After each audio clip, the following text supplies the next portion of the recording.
Hi, I'm Jeff White. I'm a landlord and investor, and I have a few quick tips here to help prevent your pipes from freezing.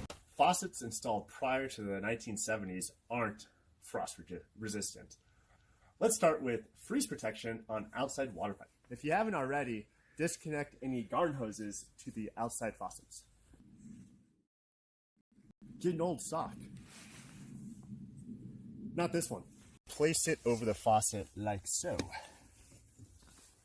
Okay. Get a second sock and do the same thing. Place it over, wrap it around.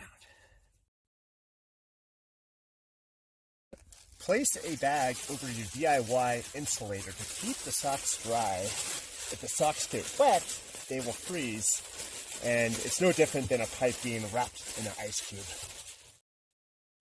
You can use duct tape around it if you have that, and if you don't, you could also use saran wrap.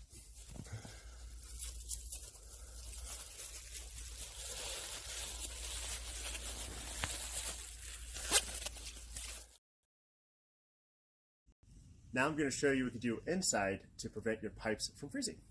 Open your cabinets in your kitchen and bathroom to circulate warm air. This prevents frozen pipes by keeping them warm. When temperatures drop to 10 degrees or below, have a steady drip of cold water running from the faucet furthest from the water heater. The key is to keep water moving and it won't freeze. If the water is standing still, the water will freeze and the pipe will crack. You could drip the water into a pot to the next stage water your plants. Or you could place a sponge below the drip so it's not as loud at night.